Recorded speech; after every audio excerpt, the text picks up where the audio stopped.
Over the skies of Berlin on March 24, 1945, at an altitude of 25,000 feet, Captain Edward Thomas sat in the cockpit of his aging propeller-driven aircraft, watching contrails form behind a formation of sleek jet fighters streaking past him at speeds he could barely comprehend.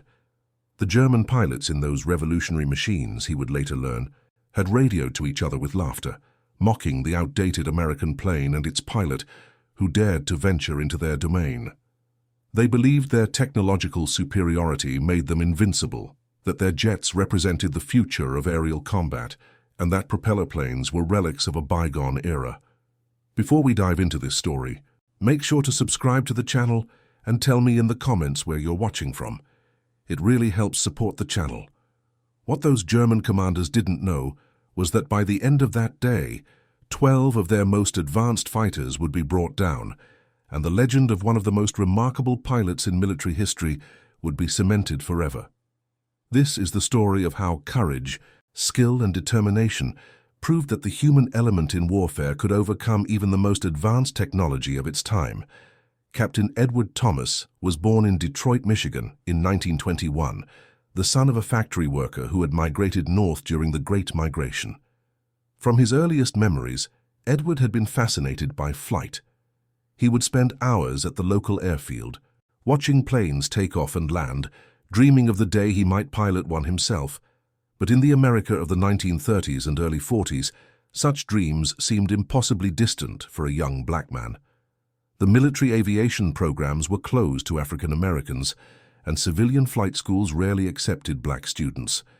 Everything changed when the Army Air Forces, under pressure from civil rights organizations and First Lady Eleanor Roosevelt, established an experimental program to train black pilots at Tuskegee Army Airfield in Alabama.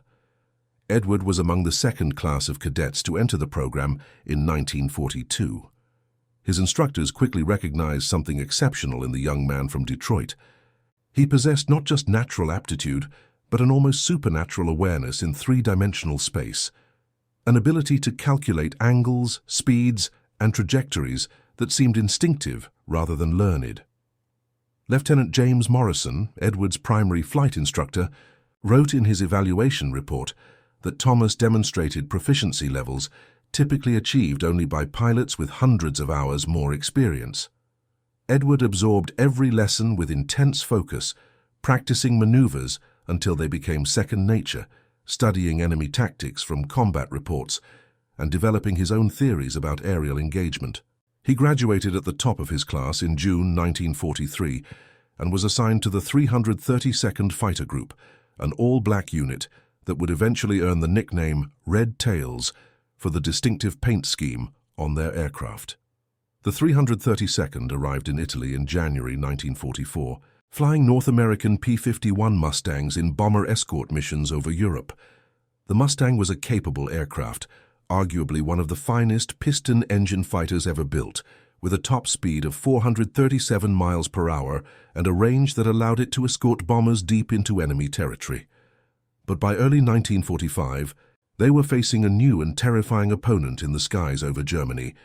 The Messerschmitt Me-262 Schwalbe, or Swallow, was the world's first operational jet fighter.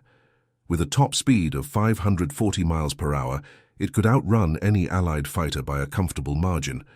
Its 430mm cannons could shred a bomber formation in a single pass. The psychological impact of encountering these jets was profound. Allied bomber crews reported feeling helpless as the German jets slashed through their formations at speeds that made effective defensive fire nearly impossible. Major Robert Henderson, a bomber pilot with the 91st Bomb Group, described his first encounter with the jets in a letter home dated February 14, 1945. He wrote about how the jets appeared as if from nowhere, attacked with devastating effect, and disappeared before the escort fighters could react. The bombers they attacked that day lost 11 aircraft in less than 5 minutes. Henderson himself only survived because a jet's cannons jammed during an attack run. By March 1945, the German jet program was producing these aircraft at a rate of approximately 100 per month, despite the Allied bombing campaign that had devastated much of German industry.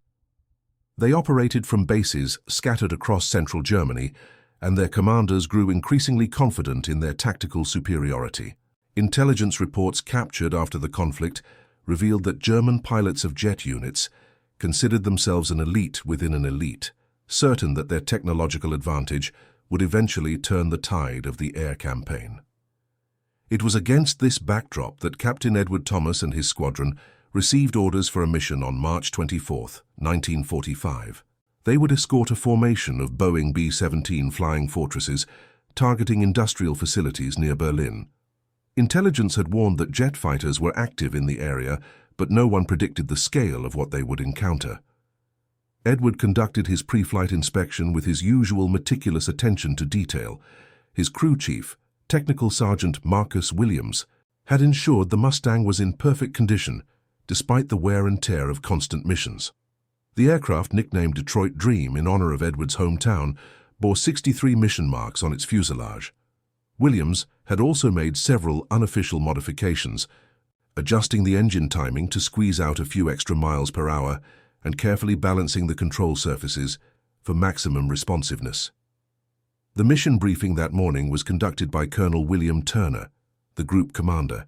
He emphasized the importance of maintaining close formation with the bombers, warning that the jets would try to separate individual escorts from the main body before attacking. The intelligence officer, Captain David Chen, provided what little information they had about jet tactics. The jets typically attacked from high altitude, diving through bomber formations at maximum speed, then climbing away before escorts could engage. They relied on their speed advantage to avoid extended dogfights. Edward listened carefully, but his mind was already working through scenarios. He had been studying reports of jet encounters for weeks, talking to any pilot who had faced them, trying to understand not just their capabilities but their limitations. Jets consumed fuel at a prodigious rate, which meant they couldn't loiter over a target area for extended periods. Their high speed made them less maneuverable at lower altitudes, where air density increased drag. Most importantly, their pilots were still learning to exploit their aircraft's advantages, sometimes becoming overconfident in their technological edge. The formation took off at 0700 hours, climbing to their escort altitude of 25,000 feet. Edward's squadron, 8 aircraft in total, took position on the bomber's right flank. The flight to the target area took 2 hours, during which the radio chatter was minimal. Everyone was thinking about the jets, wondering if today would be the day they encountered them. They were 40 miles from Berlin when the first contrails appeared above them. Edward's wingman, First Lieutenant Robert Jackson, called them out over the radio. There were more than Jackson had initially counted. As Edward scanned the sky, he counted at least 15 separate contrails, all converging on their formation from different angles. This wasn't a typical hit-and-run attack. The German forces were committing a major force to stopping this mission. The formation leader ordered all escorts to maximum alert, but to maintain position with the bombers. Edward understood the logic, but also recognized the danger. If they remained in a defensive posture, the jets would systematically tear apart the bomber formation. Someone needed to disrupt the German attack plan, to force the jets to react, instead of executing their carefully planned assault. What happened next would be debated and analyzed by military historians for decades. Edward made a decision that violated standard doctrine, but demonstrated an intuitive understanding of aerial combat that few pilots ever achieve. He broke formation and climbed, not toward the main body of jets above, but toward a smaller group of 4 jets that were positioning for a diving attack from the northwest. His wingman, Jackson, followed without question, trusting Edward's judgment despite the apparent suicide mission of 2 propeller planes attacking 4 jets. The German pilots, based on radio intercepts translated after the conflict, initially couldn't believe what they were seeing.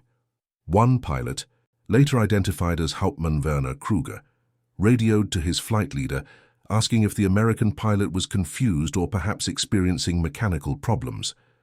The idea that a Mustang would deliberately attack a formation of jets seemed absurd to them. Edward had calculated several things in the seconds before his decision. First, these 4 jets were out of position relative to the main group, suggesting they might be less experienced pilots trying to achieve glory with an independent attack. Second, Their angle of approach would bring them through a specific point in space where air density and their own speed would reduce their maneuverability. Third, if he timed his intercept perfectly, he could force them to react to him rather than continuing their attack run on the bombers. He pushed the Mustang to maximum speed, diving slightly to build momentum. The Detroit Dream shook as it approached its red line speed, the control stick vibrating in his hands. His eyes never left the lead jet, calculating the convergence point with a precision that seemed almost mathematical. Jackson stayed on his wing, maintaining formation, even as they hurtled toward what appeared to be certain death. The German pilots saw them coming but made a crucial mistake. Instead of maintaining their attack plan or breaking away to use their speed advantage, they turned to engage what they saw as easy targets. Kruger, the flight leader, radioed his wingman to take the lead American while he dealt with the wingman. They saw the engagement as target practice, a chance to add propeller kills to their records. But Edward had anticipated this reaction. As the lead jet turned toward him, committing to an attack run, Edward did something that seemed impossible in the physics of the moment. He simultaneously rolled and pulled back on the stick, putting the Mustang into a climbing barrel roll that bled off speed rapidly, while changing his position in 3 dimensions. The German pilot, traveling at over 500 miles per hour, couldn't adjust his aim quickly enough. His cannons fired, but the rounds passed beneath Edward's aircraft by a significant margin. More critically, the German pilot now found himself in the worst possible position for a jet fighter. He had committed to an attack run, was traveling too fast to turn effectively, and was about to overshoot his target. He tried to brake left, but at his speed and altitude, the jet's turn radius was measured in miles, not feet. Edward, now having bled off speed and gained altitude, had transformed the situation entirely. The hunter had become the hunted. Edward rolled out of his maneuver directly behind and slightly below the jet. The German pilot, realizing his predicament, tried to accelerate away, but Edward had anticipated this too. Instead of trying to match the jet's speed, he fired a short burst not at where the jet was, but where it would have to be to escape effectively. His experience and instinct guided his aim, and the rounds struck the jet's left engine. The engine didn't explode dramatically as in Hollywood films. Instead, it began producing thick black smoke, and the jet's acceleration faltered. The German pilot had seconds to make a decision. He could try to continue the fight on one engine, attempt to return to base or eject. Kruger chose to break off, turning southeast toward the nearest German airfield, trailing smoke as he went. Meanwhile, Jackson had engaged Kruger's wingman with similar results. The second German pilot, seeing his leader streaming smoke and the tactical situation rapidly deteriorating, made the wise decision to disengage. The other 2 jets in the formation, having witnessed this encounter that contradicted everything they believed about jet superiority, chose to break off their attack run entirely. But the main body of jets was still diving toward the bombers. Edward radioed to the formation leader, reporting that he had disrupted one attack group, but that the primary threat remained. Instead of rejoining the defensive formation, he made another unconventional decision. He climbed again, using the altitude he had gained during the first engagement, and positioned himself to intercept the main German attack from an angle they wouldn't expect. The lead element of the German jet formation consisted of 6 aircraft in 2 flights of 3. They were executing a textbook attack, diving at high speed toward the bomber formation from above and behind. Their plan was to make a single high-speed pass, firing as they dove through the formation, then using their momentum to climb away beyond the range of any pursuing escorts. Edward analyzed their attack pattern in the few seconds available to him. The German pilots were focused on the bombers below, confident in their approach. They had dismissed the escort fighters as irrelevant, unable to intercept them at their speed. This confidence created a blind spot in their situational awareness. They weren't looking for threats from their flanks or from above. Edward put the Detroit Dream into a steep dive from his higher altitude, building speed to nearly the Mustang's maximum capability. He wasn't trying to match the jet's speed in level flight, which would be impossible. Instead, he was using gravity as an ally, converting altitude into velocity. For a brief window, less than 30 seconds, he would be traveling fast enough to threaten the jets. He approached the German formation from their 7 o'clock high position, an angle that put him outside the pilot's primary field of vision. His first burst caught the trailing jet in the right wing root, causing structural damage that forced the pilot to level out and abort his attack. The next jet in the formation, warned by his wingman's frantic radio call, tried to break right, but Edward had already adjusted his aim. A 2-second burst struck the jet's fuselage, causing critical damage to its hydraulic system. The German formation dissolved into chaos. The carefully planned attack became a scramble for survival as pilots broke in different directions, trying to use their speed to escape this unexpected threat. But Edward's attack had done more than down 2 jets. It had disrupted their timing, forcing them to break off their attack run before reaching the bombers. The bomber formation continued unmolested toward its target. The squadron leader of the German unit, Oberstleutnant Friedrich Bauer, was furious. Radio intercepts recorded his harsh words to his pilots, demanding to know how a single propeller aircraft had disrupted their attack. He ordered an immediate reformation and a second attack run, determined to salvage the mission and destroy the impudent American who had dared to challenge his jets. But the tactical situation had changed fundamentally. Edward's actions had bought time for other escort fighters to reposition. More critically, he had demonstrated that the jets were not invincible, that they could be engaged and defeated through superior tactics and skill. The psychological advantage that the German pilots had enjoyed was evaporating. Bauer led the reformed group, now numbering 8 jets, in a more aggressive attack pattern. They came in lower and faster, accepting higher risk to ensure they reached the bombers. Edward, having used his altitude advantage in the previous engagement, was now at a disadvantage in terms of position, but he had one asset that the jets lacked: fuel.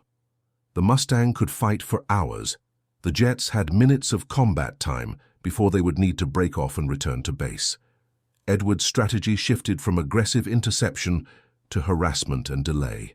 He and Jackson, rejoined now by 2 other Mustangs from their squadron, didn't try to shoot down the jets directly. Instead, they positioned themselves to force the jets to maneuver, to waste precious fuel avoiding attacks, to disrupt their attack runs at critical moments. It was a calculated war of attrition, trading the Mustang's endurance against the jet's speed. The German pilots found themselves in an increasingly frustrating situation. Every time they lined up an attack on the bombers, one of the American fighters would position to threaten them, forcing them to break off or adjust their approach. The jet's speed advantage, so overwhelming in theory, became less decisive in the complex 3-dimensional chess game that aerial combat had become. Bauer, recognizing that his fuel state was becoming critical, ordered one final coordinated attack. All 8 jets would hit the bomber formation simultaneously from multiple angles, overwhelming the escorts through sheer numbers. It was a sound plan that should have worked, but it required the pilots to focus entirely on their attack runs, ignoring the escort fighters until after they had struck the bombers. Edward saw the German formation setting up for this final attack and understood immediately what they were planning. He radioed to all available escort fighters, coordinating a response that would require perfect timing and execution. As the jets committed to their attack runs, converging on the bomber formation from different angles, the Mustangs would strike not at the jets themselves, but at the empty space they would need to escape through. The execution of this plan required split-second timing and absolute trust between the pilots. Each Mustang took a position along the probable escape routes the jets would use after their attack. They weren't trying to intercept the jets during their attack run, which would be nearly impossible given the speed differential. Instead, they were setting a trap for the moment after the attack, when the jets would be climbing away, their speed reduced by the climb and their pilots' attention divided. The jets dove toward the bombers, their cannons opening fire. The bomber formation shuddered as several aircraft took hits, with one B-17 falling out of formation, trailing smoke from multiple impacts. But the discipline of the bomber crews held. They maintained formation and continued toward the target, even as shells tore through their aircraft. As the jets pulled up from their attack runs, climbing to escape, they entered the trap the Mustangs had prepared. Edward, positioned at 22,000 feet, directly in the path of 3 climbing jets, opened fire at a range of less than 200 yards. At this range, against targets that were climbing and therefore relatively slow, his aim was devastatingly effective. The lead jet took hits across its canopy and forward fuselage. The pilot ejected seconds later. The second jet in the formation took damage to its wing, causing it to roll uncontrollably. That pilot also ejected. Across the sky, similar engagements were occurring as other Mustang pilots executed the plan. The German pilots, expecting to climb away unopposed, instead found themselves facing well-positioned opponents at a moment of maximum vulnerability. In less than 3 minutes of intense combat, 8 of the original 15 jets that had attacked the formation were brought down or severely damaged. The remaining jets, critically low on fuel and shaken by the unexpected resistance, broke off and fled toward their bases. The bomber formation continued to its target and delivered its payload with acceptable accuracy. 3 bombers were lost in total, a relatively light casualty rate considering the intensity of the engagement. The escort fighters all returned safely to base, though several had battle damage and nearly empty fuel tanks. When Edward landed the Detroit Dream back at base, he found that his aircraft had taken several hits during the engagement. He hadn't even noticed during the combat. So focused was he on the tactical situation. The crew chief, Sergeant Williams, counted 23 holes in the airframe, including 2 that had passed within inches of the cockpit. 1 round had actually clipped the edge of Edward's seat without striking him. The initial intelligence report struggled to make sense of what had happened. The interrogation of captured German pilots provided crucial insights. Kruger, the first pilot Edward had engaged, survived his damaged aircraft's landing and was captured when his airfield was overrun 2 weeks later. In his interrogation, he described his shock at being outmaneuvered by a propeller aircraft, stating that it contradicted everything he had been taught about jet fighter tactics. More significantly, the interrogations revealed that the engagement had a profound psychological impact on German jet units. The idea that their technological superiority could be overcome by superior tactics and skill undermined the confidence that had characterized their operations. In the final weeks of the conflict, German jet pilots became noticeably more cautious, less willing to press attacks when faced with determined opposition. The actual number of jets brought down or damaged in that engagement remained a subject of debate.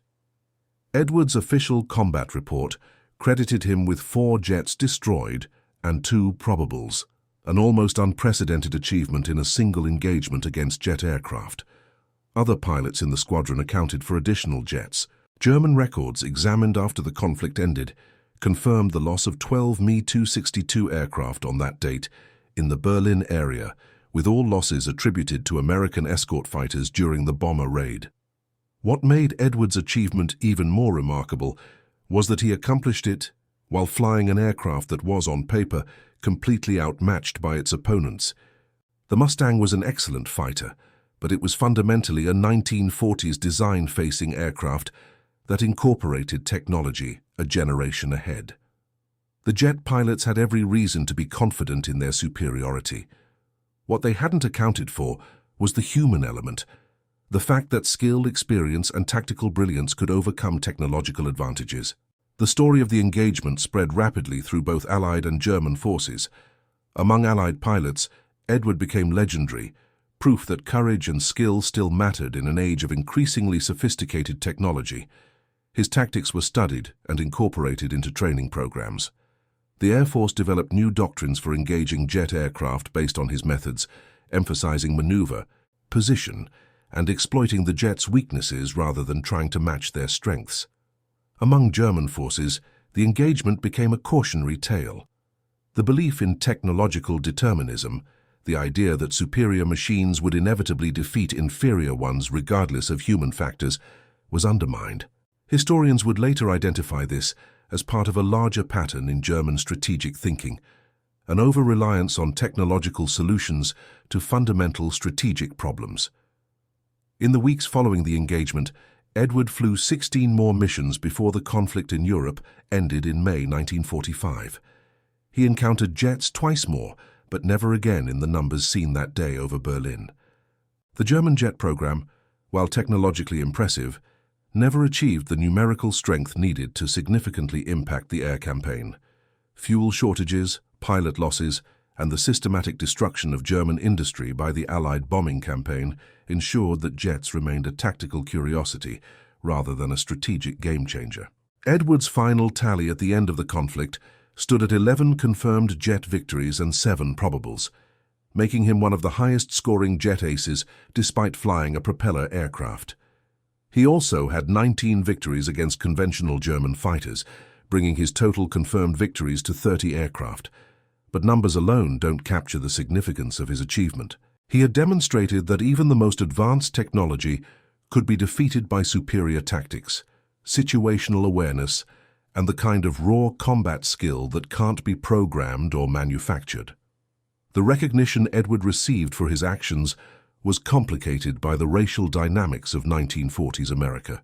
The 332nd Fighter Group and other black military units faced discrimination even as they served with distinction. Edward was recommended for the Medal of Honor by his commanding officer, but the recommendation was downgraded to the Distinguished Service Cross, the second highest military decoration. Many historians believe racial prejudice played a role in this decision, as the Medal of Honor had never been awarded to a black service member for actions in World War II. Edward received his Distinguished Service Cross in a ceremony at the White House in August 1945, along with several other members of the 332nd. President Harry Truman personally presented the medals and spent several minutes talking with Edward about the engagement over Berlin. According to witnesses, Truman was particularly interested in Edward's tactical decisions, asking detailed questions about how he had analyzed the situation and formulated his response. Truman, himself a veteran of the First World War, understood the significance of what Edward had accomplished. After the conflict ended, Edward remained in the military, which was integrated by executive order in 1948. He served during the Korean conflict as a squadron commander, flying the new F-86 Sabre jets that had replaced the Mustangs he had mastered. The irony of flying jets against other jets was not lost on him. In his memoir published in 1983, he reflected on how his experience fighting jets in a propeller plane gave him insights into jet combat that many pilots lacked. Edward retired from the Air Force in 1965 with the rank of colonel, having served for 23 years. His post-military life was dedicated to aviation education and civil rights advocacy. He worked with organizations promoting STEM education in minority communities, emphasizing that excellence has no color and that determination and skill can overcome systemic barriers. He frequently spoke at schools and community centers, telling stories from his military career, but always emphasizing the lessons beyond combat, the importance of preparation, the value of staying calm under pressure, and the power of refusing to accept others' limitations as your own. One story he often told involved a conversation with Werner Kruger, the German pilot from his first jet encounter. They met at an aviation history conference in 1978, 33 years after their combat engagement. Kruger, who had become an airline pilot after the conflict, expressed his respect for Edward's skill and admitted that the engagement had been a formative moment in his understanding of combat aviation. The two men, former enemies who had tried to end each other's lives, found common ground in their shared passion for flight and their recognition that technology, while important, was always secondary to the human elements of skill, courage, and judgment. The technical analysis of the March 24th engagement became a standard case study at military academies. Analysts identified several key factors in Edward's success. First, his willingness to abandon defensive doctrine and take offensive action disrupted the German attack plan at a critical moment. Second, his understanding of energy management in aerial combat, using altitude and gravity to temporarily overcome the jet's speed advantage, demonstrated sophisticated tactical thinking. Third, his ability to coordinate other fighters into a trap showed leadership and strategic vision beyond mere individual combat skill. But perhaps most importantly, Edward understood something fundamental about his opponents. The German jet pilots, for all their technological advantages, were still human beings, subject to the same psychological factors that had always influenced combat. Their overconfidence in their machines made them vulnerable to unexpected tactics. Their training had prepared them to exploit their advantages, but not to cope with situations where those advantages were negated. By forcing them into scenarios their training hadn't covered, Edward created confusion and hesitation at crucial moments. The broader historical significance of the engagement extends beyond the immediate tactical victory. It occurred at a moment when technological change was accelerating rapidly. The jet engine represented a quantum leap in aircraft performance, and many military theorists believed it would render conventional aircraft and tactics obsolete almost overnight. Edward's success demonstrated that technological revolutions are rarely as absolute as their proponents claim. Human factors, tactical innovation, and the creative application of existing tools can extend the relevance of older technologies well beyond what pure performance specifications might suggest. This lesson has remained relevant throughout military history since that day. Time and again, supposedly obsolete weapons or tactics have proven effective when employed with skill and creativity against technologically superior opponents. From Vietnam to Afghanistan, from conventional conflicts to asymmetric warfare, the fundamental principle Edward demonstrated remains valid. Technology is a tool, not a substitute for human judgment, skill, and courage. The impact on aviation technology was also significant. The engagement and others like it influenced the design of subsequent generations of fighter aircraft. Aircraft designers realized that raw speed and firepower weren't sufficient if the aircraft couldn't maneuver effectively, or if pilots couldn't maintain situational awareness at high speeds. The next generation of jet fighters incorporated lessons learned from these encounters, balancing speed with maneuverability, adding better visibility for pilots, and developing tactics that acknowledged the importance of the human element in combat. Edward's story also resonated beyond military circles. During the civil rights movement of the 1950s and 60s, his achievements were cited as evidence that Black Americans, given equal opportunity, could excel at the highest levels in any field. The 332nd Fighter Group as a whole, and Edward in particular, became symbols of both the injustice of segregation and the potential that was being wasted by denying opportunities based on race. In 1995, 50 years after the engagement over Berlin, the Air Force commissioned a comprehensive study of the 332nd Fighter Group's combat record. The study confirmed what veterans had long known, that the unit's performance matched or exceeded that of comparable white units across virtually every metric. The 332nd had flown over 15,000 sorties, destroyed over 111 enemy aircraft in the air, and maintained an exceptional record of never losing a bomber under their escort to enemy fighters. These achievements came despite the unit receiving less training time, older equipment, and facing constant discrimination from their own military. Edward was invited to the Pentagon for the release of this study. At age 74, he was still sharp and articulate. When asked by a reporter what he thought about the historical vindication of his unit's record, he responded with characteristic modesty. He said that he and his fellow pilots had never doubted their abilities. They were simply grateful for the opportunity to prove what they already knew. He expressed hope that future generations wouldn't need to fight so hard for the chance to demonstrate their worth. The personal toll of Edward's service was something he rarely discussed publicly. He had lost close friends during the conflict, watched bomber crews under his protection spiral down in flames, and lived with the knowledge that his actions, however necessary, had ended lives. In private moments with family and close friends, he would sometimes express the complex emotions of combat veterans, pride in service and achievements mixed with sorrow for the violence and loss that war entails. His wife, Dorothy Thomas, whom he married in 1946, provided crucial support throughout his life. She accompanied him to reunions and speaking engagements, but also created a home environment where he could process his wartime experiences away from public view. Their children, 3 daughters and a son, grew up hearing stories of their father's service, but also understanding the deeper lessons about perseverance, excellence, and the ongoing struggle for equality. Edward's health began declining in the late 1990s. He passed away in 2003 at the age of 82, surrounded by family. His funeral at Arlington National Cemetery was attended by hundreds of people, including fellow veterans, political leaders, and young people whose lives had been influenced by his example. The Air Force sent a flyover of modern F-22 Raptor jets, the most advanced fighters in the American arsenal, a symbolic recognition of how far aviation technology had advanced since the day a pilot in an aging propeller plane defeated a squadron of jets. In the years since Edwards' passing, his story has gained increasing recognition.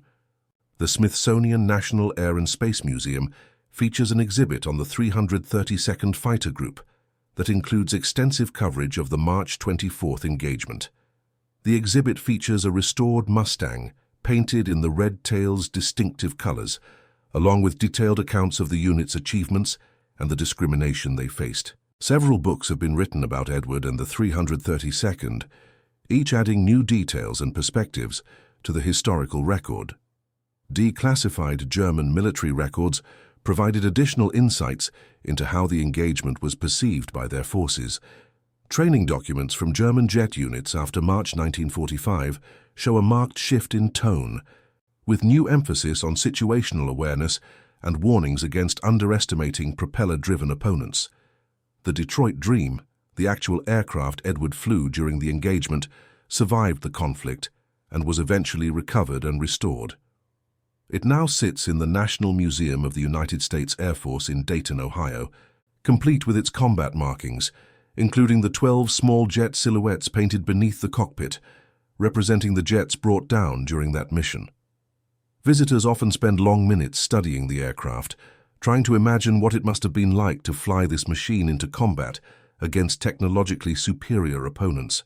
Educational programs have incorporated Edward's story into curricula about World War II, military aviation, and African American history.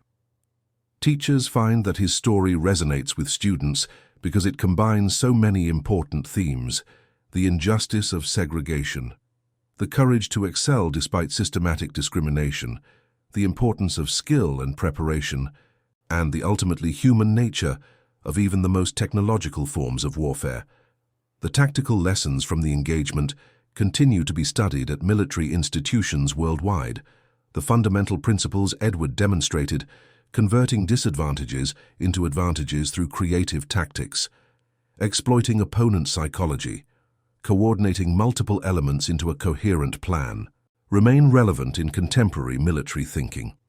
Modern fighter pilots study the engagement not as ancient history, but as a case study in how exceptional piloting and tactical thinking can overcome apparent impossibilities. In 2007, President George W. Bush posthumously awarded the Medal of Honor to Edward and several other members of the 332nd Fighter Group, correcting the historical injustice that had denied them proper recognition during their lifetimes. The ceremony at the White House acknowledged both their military achievements and the discrimination they had faced. Edward's daughter, Michelle Thomas Richardson, accepted the medal on her father's behalf, noting that while the recognition came too late for her father to receive it personally, it represented an important acknowledgement of both his service and the broader struggle for equality. The legacy of that day over Berlin in March 1945 extends far beyond the immediate tactical victory or even Edward's personal achievements.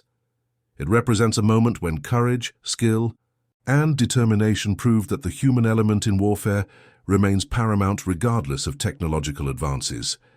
The German pilots who laughed at the outdated American plane and its pilot learned a harsh lesson about the dangers of overconfidence and the folly of underestimating opponents based on superficial assessments. For the bomber crews who were protected that day, Edward's actions meant the difference between completing their mission and being torn apart by jet fighters. Several of those crew members survived the conflict and later sought out Edward to thank him personally. One of them, former tail gunner James O'Brien, maintained a correspondence with Edward for over 40 years, writing annual letters, expressing gratitude for actions that had saved his life and allowed him to return home to his family. The story also serves as a reminder of the complex racial dynamics of America during World War II. Black service members fought for a country that denied them basic civil rights, defending democracy abroad while facing segregation and discrimination at home. The 332nd Fighter Group and other black military units proved their worth repeatedly, yet recognition often came decades late or not at all. Edward's achievements were remarkable in their own right, but they gain additional significance when considered in the context of the barriers he had to overcome, simply for the opportunity to serve. Modern military historians have compared Edward's tactical approach to that of other legendary fighter pilots throughout history. Like the Red Baron in World War I, or pilots like Chuck Yeager in World War II, Edward possessed that rare combination of natural ability, extensive training, combat experience, and the kind of three-dimensional spatial reasoning that separates merely good pilots from truly exceptional ones. But he also had something more: the ability to think beyond standard doctrine, to improvise creative solutions to unprecedented tactical problems. The influence of Edward's tactics can be seen in contemporary air combat doctrine. The concept of using maneuverability and position to overcome raw performance advantages became central to fighter tactics in subsequent decades. During the Vietnam conflict, American pilots facing highly maneuverable Soviet-built opponents used principles similar to those Edward had demonstrated, emphasizing energy management and tactical positioning over attempting to match their opponent's specific performance advantages. The technological lessons were equally important. The engagement demonstrated that new weapon systems, however impressive, require extensive development of tactics and training to be used effectively. The German jet program had focused heavily on aircraft development, but had not devoted equivalent effort to developing tactics that fully exploited the jet's capabilities while accounting for their limitations. This pattern has been repeated numerous times in military history, with advanced weapons failing to live up to their potential due to inadequate tactical development. For aviation enthusiasts and historians, the engagement represents one of the most remarkable moments in the history of aerial combat. The image of a propeller-driven Mustang taking on and defeating multiple jet fighters captures the imagination precisely because it seems so unlikely. Yet it happened, documented in official reports, confirmed by multiple sources, and acknowledged by participants from both sides. It stands as proof that in combat, nothing is truly impossible if approached with sufficient skill, courage, and intelligence. The personal characteristics that enabled Edward's success, his calm under pressure, his ability to process complex tactical situations rapidly, his willingness to take calculated risks, and his confidence in his own abilities, despite facing apparently insurmountable odds, are qualities that remain relevant far beyond military aviation. In any field where individuals face challenges that seem overwhelming, where conventional wisdom suggests that success is impossible, Edward's example provides inspiration and practical lessons about the power of skill, preparation, and determination. The relationship between technology and human factors in warfare continues to evolve. Today's military forces rely on technology to an extent that would have seemed like science fiction in 1945. Drones, precision-guided weapons, advanced sensors and computer systems have transformed warfare. Yet the fundamental lesson from that day over Berlin remains valid. Technology is a tool wielded by human beings, and the quality of those human beings, their training, their judgment, their courage, and their tactical skill ultimately determines outcomes. The German formation dissolved into chaos. The carefully planned attack, rehearsed and perfected through repeated missions, became a scramble for survival as pilots broke in different directions, trying to use their speed to escape this unexpected threat that had appeared from an impossible angle. Some climbed, others dove, and a few attempted to continue their attacks despite the disruption. But Edward's aggressive intercept had done more than down or damage two jets. It had fundamentally disrupted their timing, forcing them to break off their coordinated attack run before reaching the bomber's vulnerable formation. The bomber formation continued unmolested toward its target, their pilots barely aware of how close they had come to catastrophic losses. The squadron leader of the German unit, Oberstleutnant Friedrich Bauer, was absolutely furious as he watched his carefully orchestrated attack fall apart. Radio intercepts recorded after the conflict captured his harsh words to his pilots, demanding to know in explicit terms how a single obsolete propeller aircraft had disrupted an attack by superior jet fighters. His anger reflected not just frustration with the tactical failure, but a deeper anxiety about what this engagement revealed about the supposed superiority of jet technology. He ordered an immediate reformation and a second attack run, determined to salvage the mission and personally eliminate the impudent American who had dared to challenge his jets. But the tactical situation had changed fundamentally in ways that weren't immediately apparent to Bauer. Edward's aggressive actions had bought precious time for other escort fighters to reposition themselves, moving from defensive formations around the bombers to more aggressive positions that could support further interceptions.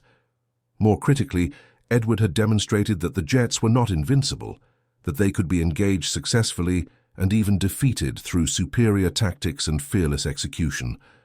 The psychological advantage that the German pilots had enjoyed, their confidence in their technological superiority, was evaporating with each passing minute.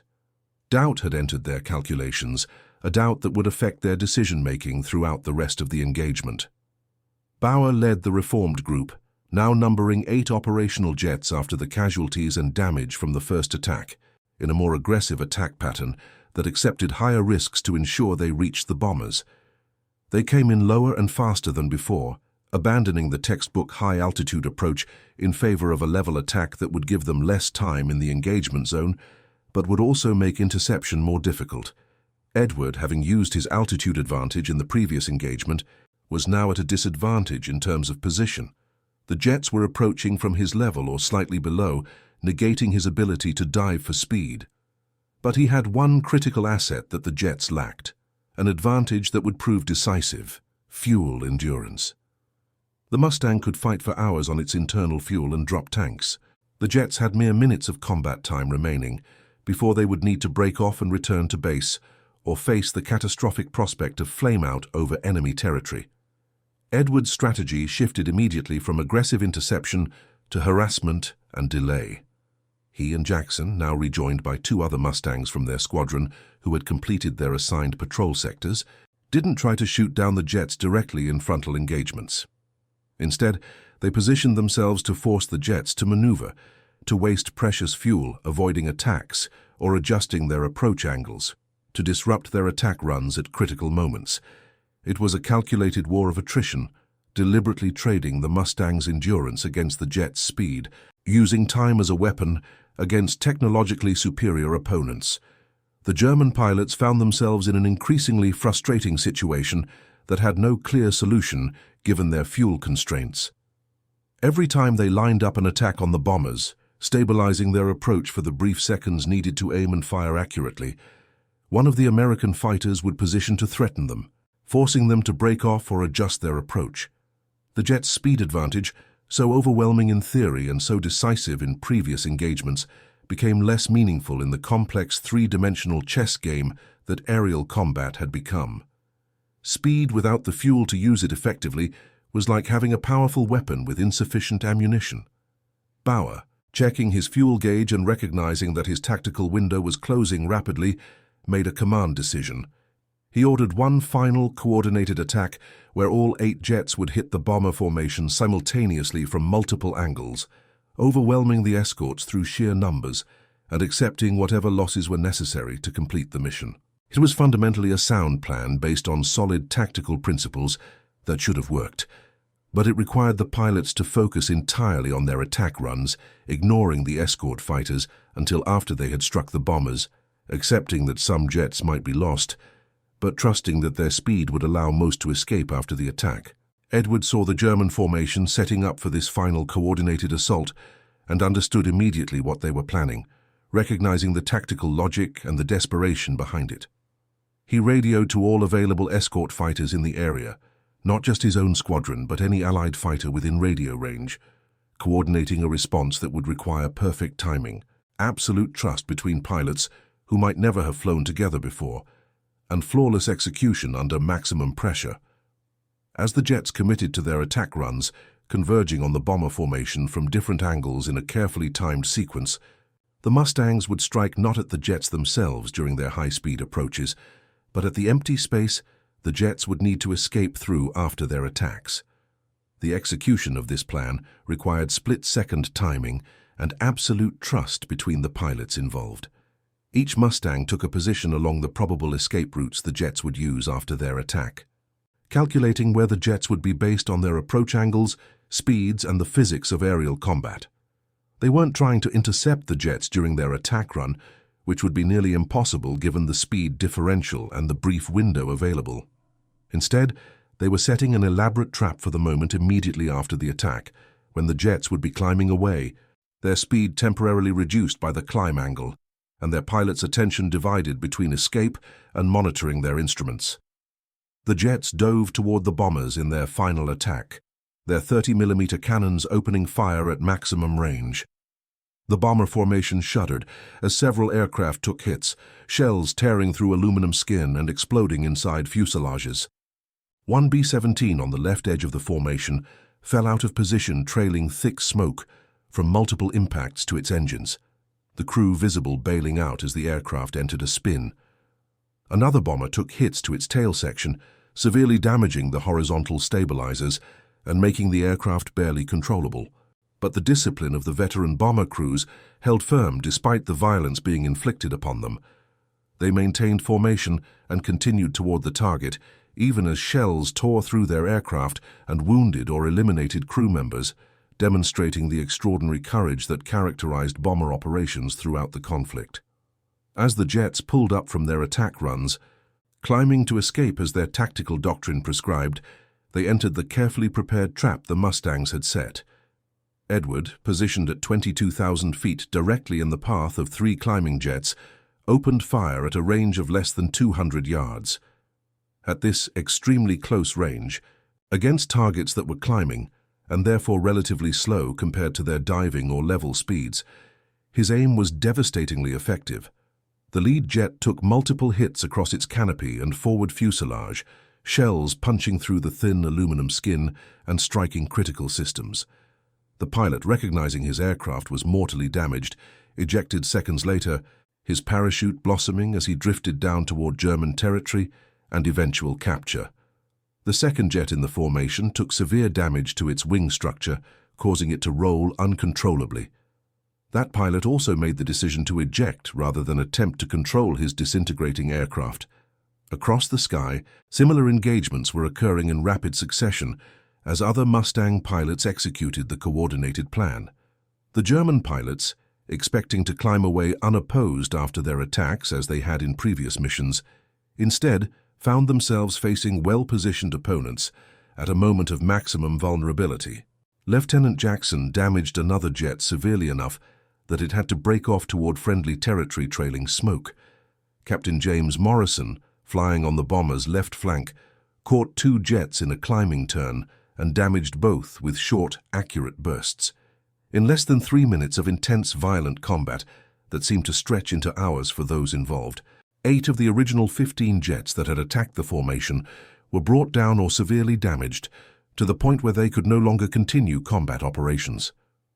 The remaining jets, critically low on fuel and psychologically shaken by the unexpected, coordinated resistance, broke off and fled toward their bases, their attack comprehensively defeated. The bomber formation continued to its target, despite the damage it had sustained, and delivered its payload with acceptable accuracy, considering the circumstances. The industrial complex they were targeting received significant damage, with post-strike reconnaissance photography showing multiple buildings destroyed or severely damaged. 3 bombers were lost in total, a relatively light casualty rate considering the intensity of the engagement and the number of jets committed to the attack. The escort fighters all returned safely to base, though several had battle damage requiring extensive repairs and nearly empty fuel tanks that had the pilots sweating during the return flight. When Edward landed the Detroit Dream back at Ramitelli Base, he discovered that his aircraft had taken several hits during the engagement that he hadn't even noticed during the intensity of combat. So focused had he been on the tactical situation, and so high had his adrenaline been running.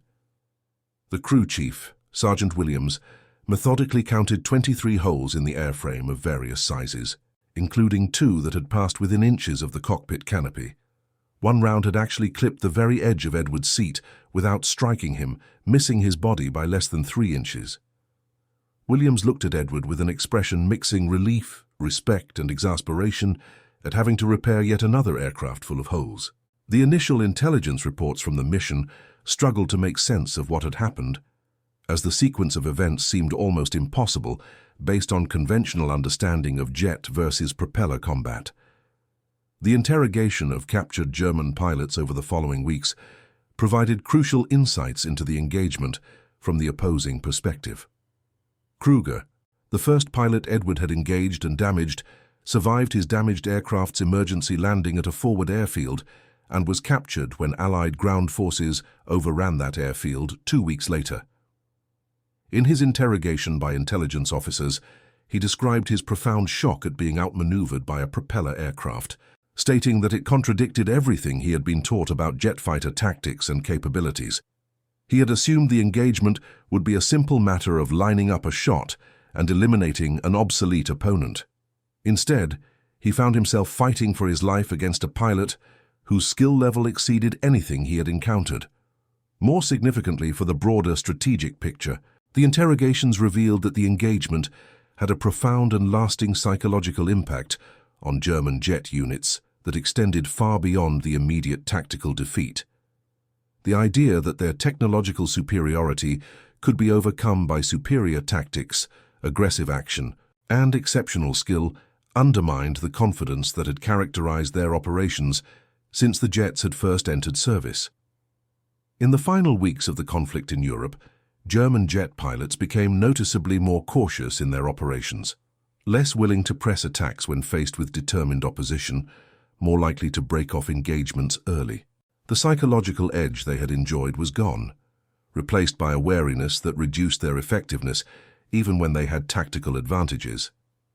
The actual number of jets brought down or damaged in that engagement remained a subject of intense debate among historians for years afterward, as combat claims often exceeded confirmed losses due to the confusion of aerial combat and the difficulty of confirming results.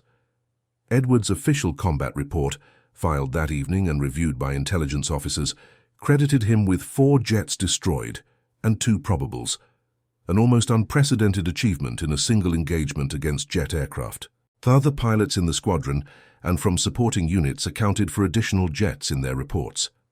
German records, examined exhaustively after the conflict ended, confirmed the loss of 12 Me-262 aircraft on that specific date in the Berlin area, with all losses attributed to American escort fighters during the bomber raid that Edward had been part of. The correlation between Allied claims and German losses was remarkably close, suggesting that in this case the fog of war had been minimal and the reports accurate. What made Edward's achievement even more remarkable and historically significant was that he accomplished it while flying an aircraft that was, on paper, and according to every reasonable analysis, completely outmatched by its opponents. The Mustang was an excellent fighter by any measure, one of the finest piston-engine aircraft ever designed and built, but it was fundamentally a 1940s design based on conventional technology facing aircraft that incorporated revolutionary jet propulsion technology a generation ahead of its time. The German jet pilots had every reason to be confident in their superiority based on objective analysis of aircraft capabilities. What they hadn't adequately accounted for, what their training and doctrine had failed to emphasize, was the human element. The fact that skill, experience, tactical brilliance, and raw courage could overcome substantial technological disadvantages was a lesson written in the contrails over Berlin that day. The story of the engagement spread rapidly through both Allied and German forces through the informal networks that existed within military organizations.